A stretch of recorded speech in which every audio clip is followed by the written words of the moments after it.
everybody.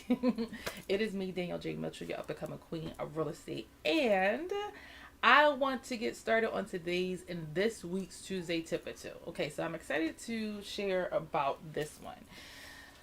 So of course, when I talk about Tuesday tips at twos, I try, most times to just talk from my experience and stuff that I'm either, passionate about or have come across. Other times, and trying to think of content for this channel for Tuesday tips at twos, I'll just kind of, pick things in real estate that I think people just need to know. And then other times, like I said, most times, it's fueled by my own experiences. So I was very saddened over the weekend when I heard from somebody that I knew, was familiar with, um, and they had bought their house. I think that was like right when I first started real estate. Um, and they were just sharing their experience. Of course, they were calling me to help them now, to potentially sell and do some other things. But of course, I'm like, yes, I'm gonna do my best. And they share their story of how they came to purchase the house that they're in currently, and some of the things that went awry, and some of the just unsavory um, clues and experiences they had with their realtor, right? And it just made me sad. It just made me so sad. I was like, oh my gosh, this is terrible, right? So yeah, so it just made me really think of, and this is not the first time I've heard of people, having bad experiences with real estate agents or realtors, real estate professionals in general. And it's just really unfortunate because it makes us who are just, trying to help people, who are trying to be ethical and be honest, and really who are fueled by helping people and helping people fulfill their dream. It's really sad. And when you hear other who are in the same industry, your colleagues who, operate and function in such distasteful ways, right? So I just wanted to put it out there. Listen, if you're not going to be my client, it is a-okay. But I know plenty of colleagues who do business and who do it the right way, the ethical way, and whose heart is really into helping people. There's enough, money, houses, all that good stuff for everybody. So my goal is always to make sure people are informed so that they can, not be scammed, not be taken advantage of, so they can be well aware and make great, thoughtful, informed decisions. So all that to say, that is what inspired today's Tuesday tip or two. If I didn't say it, I don't remember if I did. My name is Danielle Mitchell. I've become a queen of real estate. And thank you for joining me today for this week's and today's Tuesday tip or two. And we're going to talk about some of the signs that a realtor is not, might not be on the up and up. And I don't think a lot of times professionals seek out to be predatory. They might not seek out to be that, but they may definitely be more motivated by the dollar as opposed to what is best for the client. So we're going to just talk about, and it could be that, again, a person is not being predatory, a realtor is not, a licensed professional is not being predatory. It could just be that their motivation at their core is causing them to do just some things that's just not, it's just not okay. So we want to talk about it. Okay. Communication. Number one, you have to work with a professional who is able to communicate I can't even communicate right now. To communicate. Communicate. When you call them, when you reach out to them, they may not, I want everybody to take all of these examples that I'm giving in stride and balance it, because there are some times where the expectation can be a bit, unrealistic. All right. So we want to look at these things within reason, within context, and with a balanced way of looking at it. Right. So Communication is important. Of course, real estate agents, realtors such as myself, we have life. I'm married. I have 3 children. I have other familial, community, all that good stuff, responsibilities. But I am going to try my darndest. 9 times out of 10, I'm going to answer my phone. If I can't answer my phone immediately, I'm certainly going to get right back to you. I'm going to at least throw you a text. I'm going to do something, right? So I'm going to certainly try to get back to you if you've reached out to me, okay?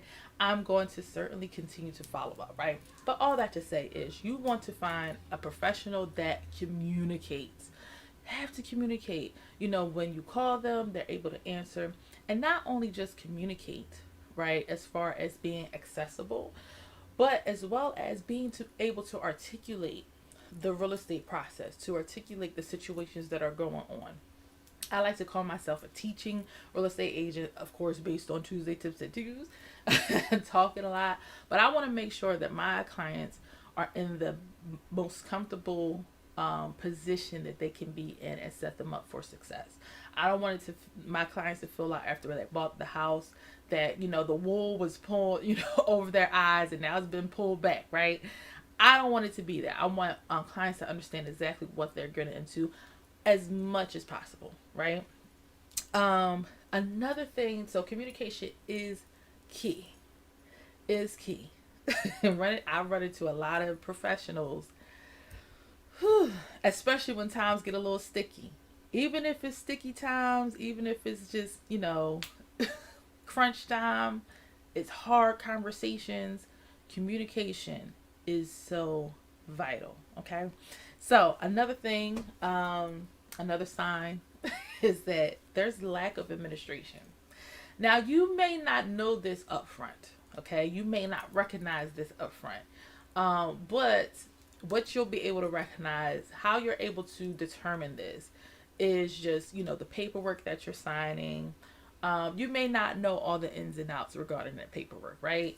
But you want to make sure that it's timely. You want to make sure that even if you're scheduling showings, that it's timely, that it's done in a professional way. Are they sending out Google invites? Are they sending out itineraries? Are they, doing different things that shows, hey, okay, this person seems to, be really on top of it, be really into, managing me, well. Is your realtor able to make you feel like you're the number one priority and you're like the only client that they're working with? And they may have a bajillion, but does it feel like when they talk to you on the phone, does it feel like, I'm priority, like I'm their only client right now? It feels that way, right? And that's how you should feel as a client, right? But I think that when you're very good with communication and when you're very good with your administration skills, whether you have a team of people helping you, an assistant, as a real estate professional, whomever is helping that real estate professional, it still feels like, you're the priority, okay? Also, a lack of confidence. You want your real estate agent. Now, some people will say, put on this list like a lack of experience. I'm not going to say, per se, that lack of experience is a huge thing. What I will say is lack of confidence. You want somebody who knows what they're talking about, and if they don't know, they're going to find the answer and or have help. Okay, I will take a person who is motivated to find answers to help you to do all of those things over somebody who's been doing it for 25 years and they're kind of a know-it-all. So circuit with somebody who's quote unquote not as experienced can work to their advantage, right? Because sometimes when you've been doing it a long time and it's kind of robotic or familiar, right, you lose certain qualities, right, that makes home buying or home selling special, and that client interaction, customer service special. Okay, lack of leadership, being able to take the lead on things. All right, I had a scenario that happened, and I needed to make sure that my client's best interest was at heart, right? And I had to take the lead and say, ho ho ho, what you're saying, what you're talking. Because I want to make sure that what is taking place is being done to my client's best interest, and get clarification if there's any bumps, if there anything that changes, being able to articulate things for clients to understand. That is taking leadership. When stuff is falling apart, even if it's whomever's fault it is, whether it's the selling side, mortgage side, title side, whatever it is, taking that leadership and being like, you know what, I'm on it. I'm going to find out what's going on here, right? Of course, being unprofessional is no bueno. You want somebody that can handle themselves professionally. Why? Because that's even helpful when they're trying to negotiate and help you find the housing that you need, right? That professionalism will take them further in this business rather than, not so much. Okay? Negotiating. You want to make sure that your realtor is good at negotiating. Now, you might not know that, right? But maybe you can throw at your realtor, hey, what's some examples where, you helped your client come out on top, right? It was a sticky scenario and you helped them to get what would be comfortable for them. Give me those examples. That's a question you could ask a real estate agent. Also, if you find that, you're catching your real estate agent in lies, and it's, I'm not talking about misunderstandings or miscommunications. I'm talking about just stuff where it's like, they clearly said one thing to you. The next time they're like, no, I didn't say that. That's not good. It's unethical, dishonest. I would say, to end this, that's pretty much the last one. To end this, I just want to say that you want to make sure any questions that you have, you're able to get the answer. You're able to feel, most importantly, comfortable. You want to go with your gut. You want to feel comfortable in a transaction. You don't want anybody pushing you. You want somebody teaching you through a decision, not pushing you into a decision. And you want to make sure that, if there is some pushing involved, it's in a way where there are times I had to push clients in a way that's like, hey, you're having trepidation because of maybe fear or maybe because just of nerves, which is fine, right? But at the end of the day, you know that licensed professional has your best interest at heart. So it's like they're going to say, no, you don't want to miss out on the opportunity. You don't want to miss out on this. You want to kind of relax and not stay so firm in certain things, because at the end of the day, you really like this property, right? So those are the kind of little pushy things. I'm not ever going to push a property on a client and they hate it. Now, if you love it and you're like, okay, that's different. But if you hate it, I'm not gonna convince you to buy something that you hate, right? And that's what you don't want. So that is all, guys. That's it for today's and this week's Tuesday Tip or Two. I hope that's helpful.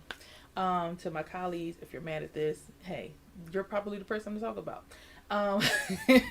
But anybody, other colleagues, we know what's out here. We hear it, we see it, and it is up to those with integrity and with good intentions to call out stuff and to educate people on how things are supposed to be done. Okay, so thank you guys again.